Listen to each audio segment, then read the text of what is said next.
First things first, welcome everybody watching over on YouTube to a current Master Duel tier list with the upcoming Duelist Cup in mind. I figured it was a good time to talk about the format again. We've just gotten new cards. We've got some ban list and adjustments recently. And of course, the Worlds qualifiers are next week. The second stage is next week. The first stage is already running. And that's a big moment in Master Duels, every year, basically. So I wanted to talk about the format a little bit, how I expect the new decks to perform, and what I'm expecting from some of the older stuff. So if you're participating in the Worlds Qualifier, I hope you find this helpful. Let's start by doing the new decks. I believe that out of the new decks, and I want to preface this by saying I have only played some of the new decks. I haven't played every single one of them yet to great extent. I've mainly played Crystron for an entire day, and then I've played Mimighoul for basically an entire day. The other two are basically just like my first impression. Out of those, I think Crystron is between okay and strong. I think Crystron is a good deck. I would like if it was just a little bit more consistent. Like, people are using some other engines to make it slightly more consistent. Like, you can use Horus cards in it, you can use Millennium cards to make Zombie Vampire because that's really good in it. But really, the core Crystron deck is just like a little bit inconsistent, a tad bit. But I was doing okay with it. Like, I think if we put multiple decks into the strong category, it's definitely not among the best decks in the format, but like it's pretty good. I think towards the bottom of strong is what Crystron deserves. For Mimighoul, on the other hand, I did just hit Duelist level max with this deck, so it is possible to at least hit Duelist level max, I suppose. However, I was using a Mimighoul Fiendsmith variation, and I will say the Fiendsmith cards probably did a fair amount of the work in my climb to Duelist level max. I think the Mimighoul deck is okay-ish. It's like the bottom of okay, top of rogue. I'd probably say rogue. And what I mean by that is, like, you can play it. I don't expect people to have a real chance at qualifying for the world championship with Mimighoul. And even if you master this deck, like, I didn't play it perfectly myself, but even if you master this deck, I don't expect it to be outperforming like other decks in the format. So I would not recommend trying to qualify for worlds with Mimighoul. If you just want to like get your rewards and play some games, Mimighoul is fine for that. Like, it is not in competition, I think, to qualify, but it is a fine deck to play if you play well. Now, for Materiactor and yugioh, I want to say I have not played these decks myself yet. I am just going off of my own impression, as well as what some people have told me that have tried to mess around with these decks. I think both of these decks are going to be rogue tier or do not. I don't want to just, without having played them myself, I don't want to put them down here without further like ever testing it. I have the suspicion that they're gonna end up like being pretty mediocre, pretty bad, but for now I think let's throw them into rogue, give them a little bit of the benefit of the doubt that they can maybe do some stuff. I don't know if they're like significantly worse than Mimighoul, to be fair.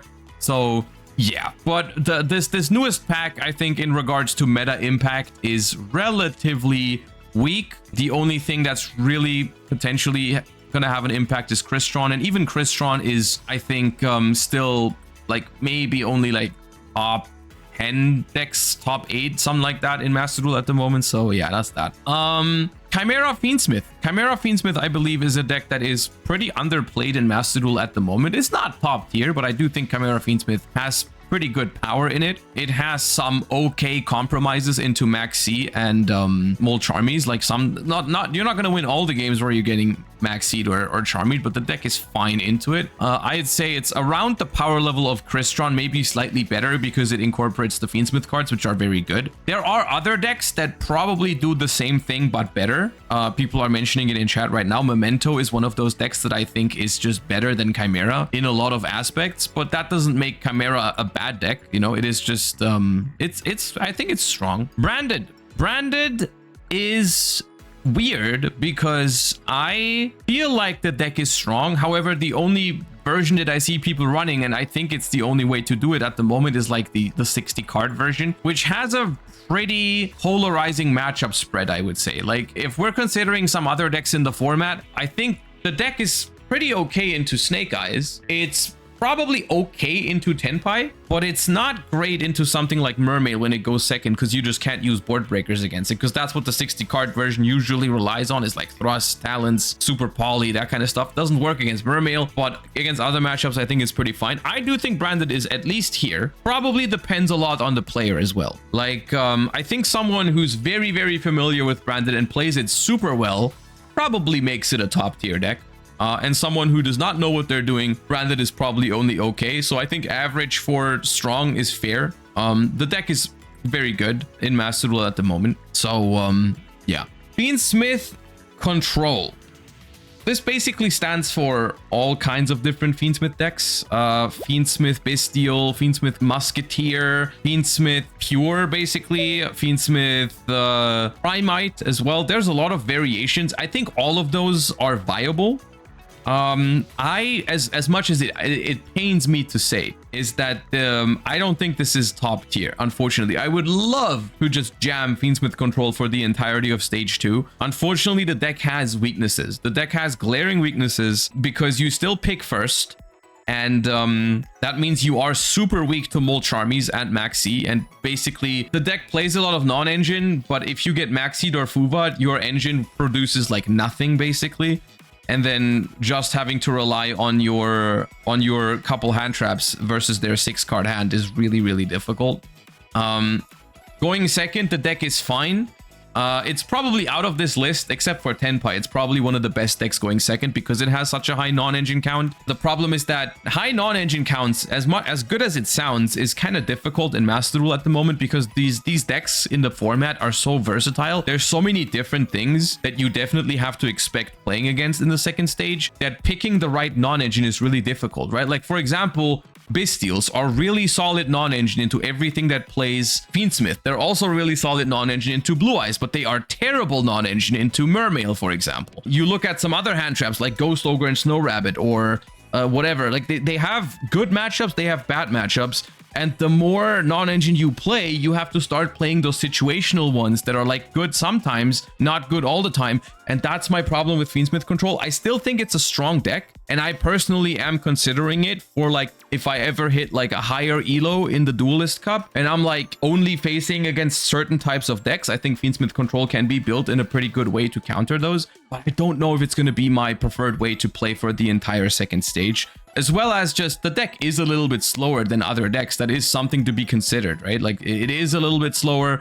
So, and people will not just scoop to your end boards because your end boards are fairer than other decks. So like if you go Caesar Pass, people will play into it. It might take a while. So overall, I think it's a strong deck that is positioned okay in the format at the moment, but like I don't think it's top tier as much as I would like it to be. Pure Fire King. Pure Fire King is a deck that I always pick when I have a bad day in Master Duel and I want something to cheer me up because I love this deck. I think it's very fun to play. I've tested it a decent amount. It's done okay for me, and I think that's where I'm going to put it. I think this deck is okay. Unfortunately, it's just lacking consistency. Unfortunately, it's lacking consistency. If it had more consistency, I think it would be a strong deck because you can play very strong non-engine in it. You can play Dominus Impulse. It's a very good deck. You don't care about Bestials. You don't care that much about Maxi or Fuvalos. I mean, sometimes they hurt, but they're fine. So the deck has a lot of positives, but it's just that consistency, man. Like so often you just don't open a play, or you don't get to play through one Ash Blossom because you open just Volcanics or just Ponix or whatever. It's just kind of awkward. With the third Kirin though, it has gotten some help. It's definitely been okay for me, but I don't think it's quite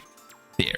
Labyrinth. Labyrinth is always a thing in Duelist Cups, I feel like, because it has pretty polarizing matchups, and sometimes that's a good thing when it comes to Duelist Cups, because if there's people playing decks that you can beat with Labyrinth, then you're gonna have a really good matchup, like the Trap Lab with like Equation Cannon and stuff always is in somewhat of an okay spot. I don't know if right now, I mean, it was okay the last Duelist Cup. I don't see why it wouldn't at least be okay now. It's pretty good into Tenpai, which is always nice in these tournaments. I personally am not really considering it. I do think if someone wants to play it for the Duelist Cup, I don't think it's like wrong or terrible. I think it's an okay choice. I don't consider it a strong option myself at the moment. Maybe I'm undervaluing it, but I think it goes into like the okay category. And I want to emphasize, okay is not bad. Like I think if it's like if Labyrinth is your pet deck, like it's your deck that you play the very best, I think it's an okay choice to play it in the second stage. I just think compared to some other options, there is definitely stronger stuff out there.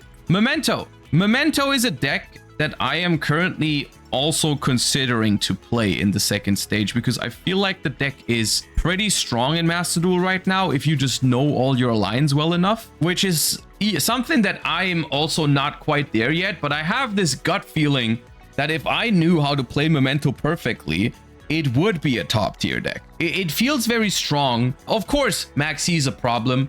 Like it is for a lot of the other decks in the format as well. Like, I mean, we're going to talk about Snake Eyes. Snake Eyes is also a really strong combo deck that also sucks into Maxi. And like, I think it's kind of the same for Memento, but Memento is just like, it's got some pretty good game going second. It's got enough non-engine spaces, I think. It's got pretty good lines under Charmy as well. That's the important part, I think, is that like under Fuvalos, Memento is pretty good. Like Maxi hurts you a lot because you summon from hand and graveyard a lot, but under Fuva, there's some pretty good lines that you can take. So I think Memento is like one of those top tier decks that is just not that popular because it is very hard to master. And I myself don't even know if I'm going to be able to master it in the time that's left, because I have it on my radar of options for the second stage, but I don't know if I'm going to be able to like learn it to an extent where I'm happy with it. But we'll see. I do think it is a pretty strong deck. Ritual Beast. I personally am not a Ritual Beast believer. I know there's people out there that really love Ritual Beast and play it every Duelist Cup or whatever. I don't think Ritual Beast is in a particularly good spot at the moment. I don't think it's terrible, but I think it's just okay. I think there's a lot of people playing Maxi and Fuvalos at the moment. I mean, Maxi, of course, but Fuvalos also is a pretty popular card. Even Nibiru is fairly popular, I would say. So I think Ritual Beast is only okay. I think once again, if you're really good with the deck, then it's probably a little bit stronger than that.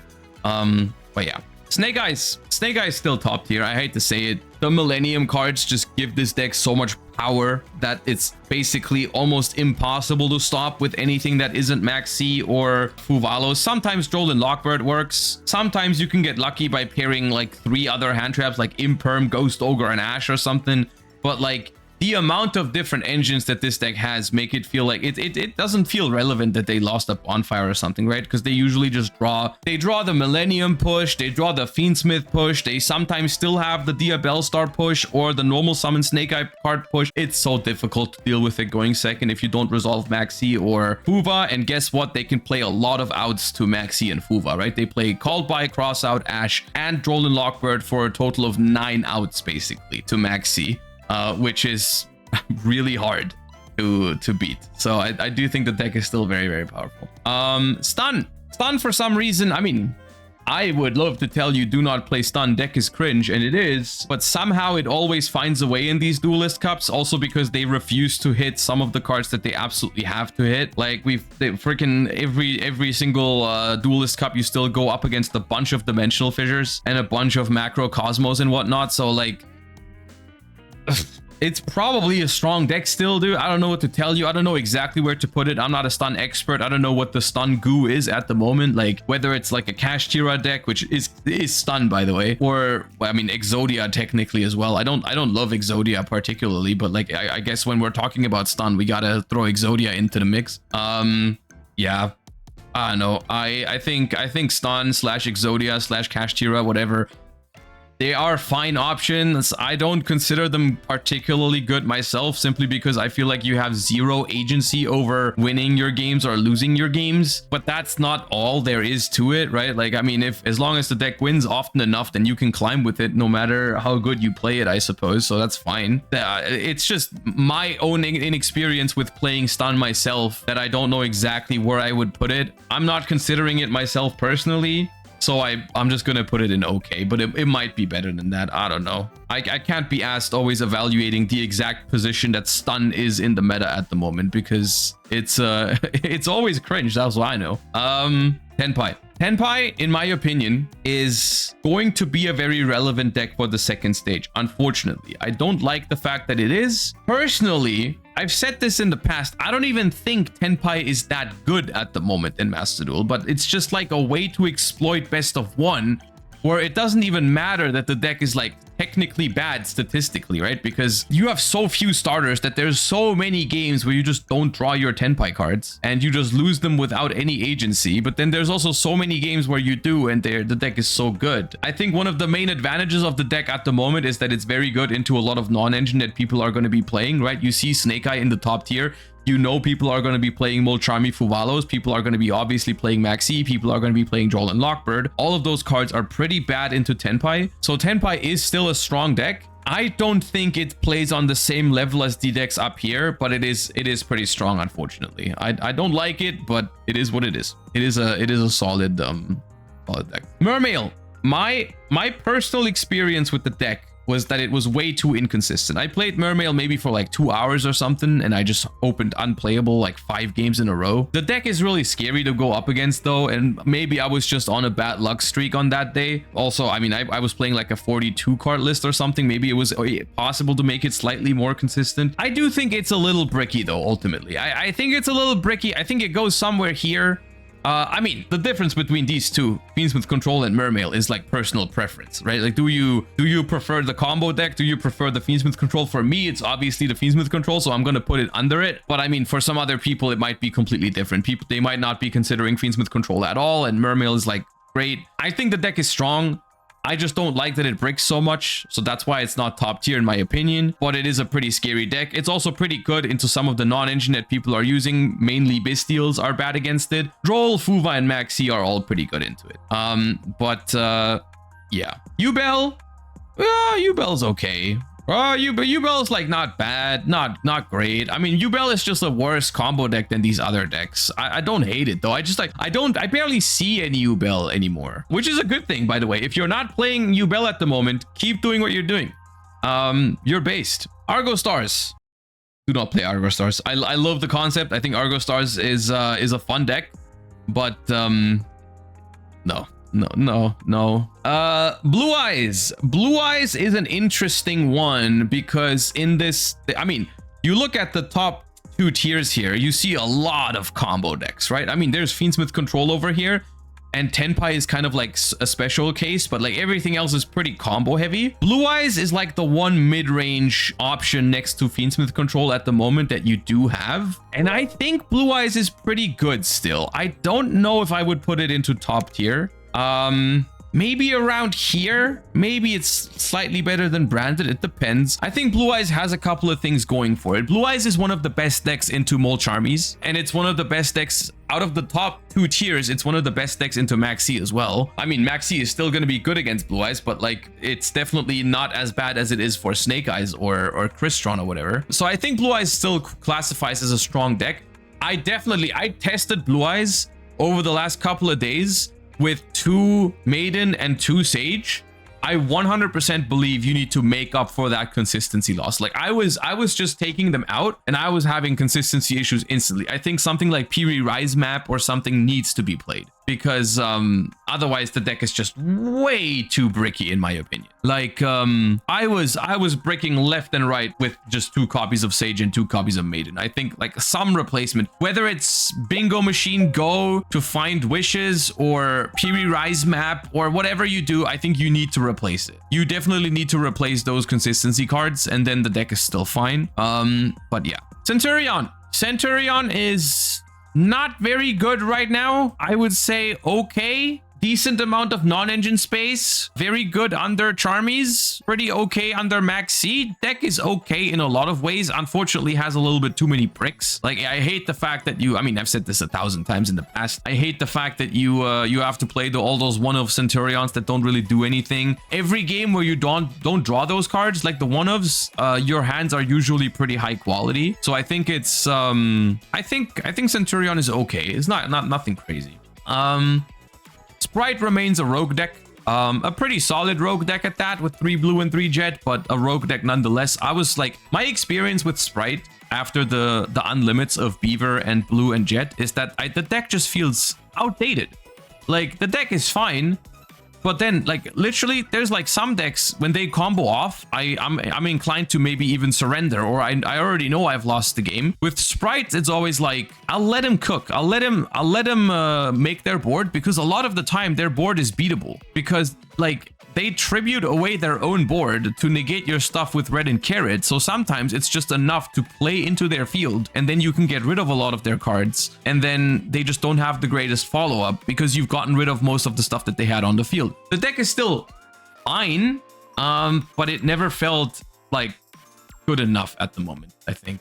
Tier Elements. I'm not a Tier Elements believer at the moment, guys. I hate to say it. I don't really believe in Tier Element at the moment. I think it goes around here, maybe a little bit better, like around this. The order in these is kind of arbitrary. I don't know. Tier's okay. It's an okay deck to play right now. I don't think it's good enough to realistically qualify. Like I'd be pretty shocked if someone qualified for Worlds with Tier Element. It's not a bad deck at all, but I don't think it's, you know.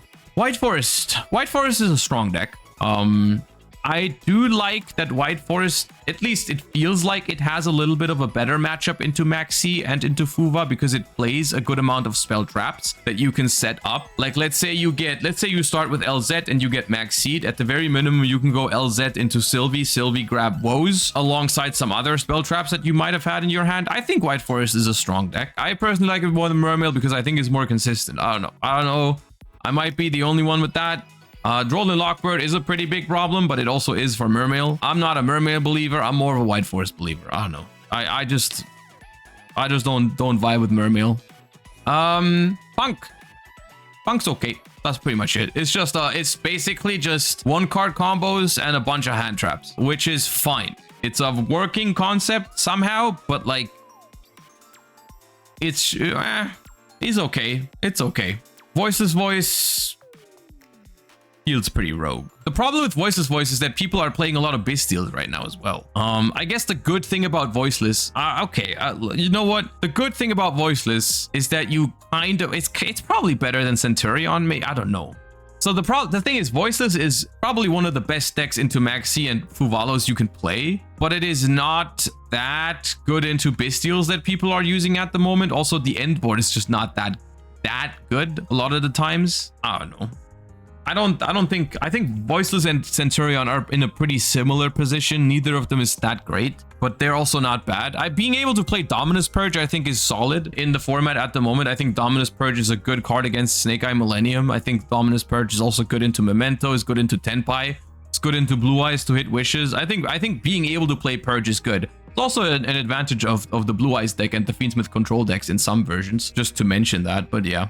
I don't know. At the moment, I think Master Duel is in this weird spot where Snake Eyes is probably still the best deck, but it's been like that for so long that I think it's like, at least for me, it's like a legitimate reason I don't want to play Snake Eyes because it's been so long. And there's a lot of other stuff that is just basically below Snake Eye, but I'm not entirely sure about the order of these. Like, please don't interpret too much into the order of why is Mermail behind White Forest or whatever. It's more about like the general things I said about the decks, their advantages and their disadvantages. I do think all of these decks here in Strong are realistically decks that could qualify for the World Championship. Like, I would not be shocked if someone at the end of it sat there and played the entire weekend with Crystron and did well with it. Or the same is true for all the other decks here. I think they're all, and basically that's how I differentiate between these decks. I think like if someone with Snake Eye or Memento qualifies for Worlds, I'm like, yeah, that's definitely expected. The ones in Strong, I'm like, that's fair enough. I understand why you played that deck. Definitely a fair choice. The ones in OK are the ones where it's not impossible to qualify for Worlds with these, but I would be surprised if someone did it. I'd be like, oh, that's interesting that you played that deck. And then Rogue and below is like, I don't expect these to qualify for Worlds. Definitely not. Yeah. So this is kind of how I feel about the current Master Duel format. Feel free to let me know in the comments down below if you're watching on YouTube what you think of the format at the moment, what deck you think is going to be the best for the second stage of the Worlds qualifier. Looking forward to that. And without further ado, thank you guys so much for watching. Hope you find it helpful, and I'll see you guys next time. Bye bye.